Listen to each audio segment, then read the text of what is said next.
Aujourd'hui, on a donc une démarche. En fait, la démarche aujourd'hui, c'est une démarche où on vient faire de l'acquisition d'informations sur le développement de votre territoire. C'est une démarche qui a commencé, comme le disait Eric, depuis déjà un certain temps. En septembre, on a commencé avec notre premier atelier de prospective stratégique. Et là, on a identifié, on a défini un contexte externe et interne de la MRC et on a identifié 4 pôles d'activité sur lesquels la MRC voulait intervenir.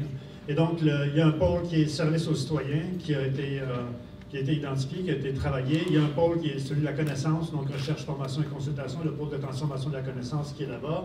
Il y a un pôle manufacturier qui a été évalué et il y a un pôle agroalimentaire qui a été évalué. Donc, on a concentré nos analyses sur 4 pôles d'activité qu'on a modélisés à travers une deuxième étape en décembre 2013. On a modélisé les pôles d'activité. En fait, on a fait une analyse de chaque pôle. On les a décomposés en domaines d'activité qui donnent des cartographies comme ce qu'on voit sur le mur. Là, on va revenir à ça rapidement. On a déjà évalué et qualifié les différentes composantes du pôle service aux citoyens ou du pôle manufacturier. Et à partir de ce qui a déjà été fait, à partir de l'évaluation qui a déjà été faite par les qualifications qui ont déjà été faites par les gens du milieu, là, on part de là, puis là, on regarde pour développer, identifier des projets qui pourraient être faits, etc., pour donc donner du fuel aux gens de développement économique pour la planification stratégique qui s'en vient.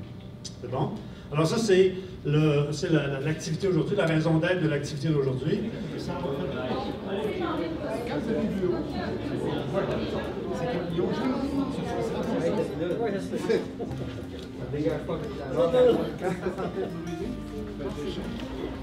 Première vue, est-ce que vous avez...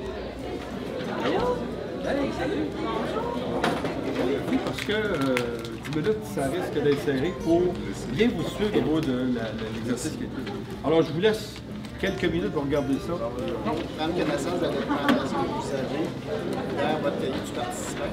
Dans de projets où les gens ne sont pas habitués de se parler et de travailler ensemble. On voit ici que la demande elle est stable et qu'on répond à la demande. Donc, vous voyez qu'on n'a pas nécessairement nous priorisé ici dans les ateliers d'hier. Nous, on a attribué beaucoup de médailles à la formation et la formation continue. Donc, ça, vous ne les avez pas, mais on peut en résumer quelques-uns.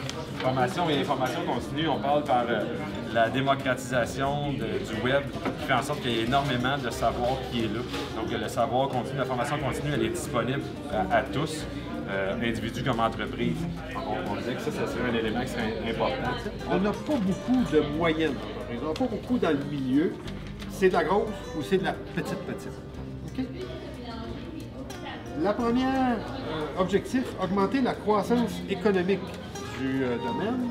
Avant ça, peut-être juste vous rappeler au niveau des couleurs ici. Ouais.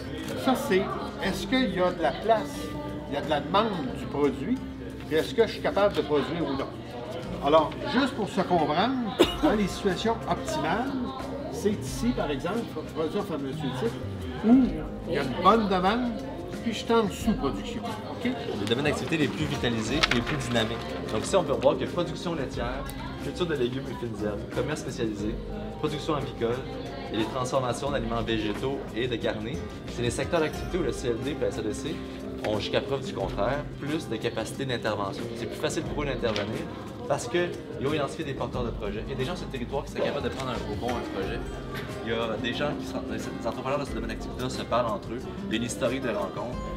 Ils se parlent des mêmes enjeux, ils se rencontrent soit à foire alimentaire ou il y a d'autres moments où ils peuvent se rencontrer. Et des fois, il y a eu des projets collectifs qui ont réussi. Des fois, il y a des projets collectifs qui n'ont pas réussi. Mais même si ça n'a pas réussi, les gens se sont parlé, ils ont eu le même enjeu, ils ont eu la même idée, ils se sont mis ensemble, ils ont essayé de faire quelque chose. Donc la prochaine fois qu'on propose quelque chose d'autre, ça va être déjà plus facile que si c'était jamais parlé auparavant. Alors, c'est ça. On espère que vous allez nous suivre tout au long. On va vous rappeler, on va vous réinviter.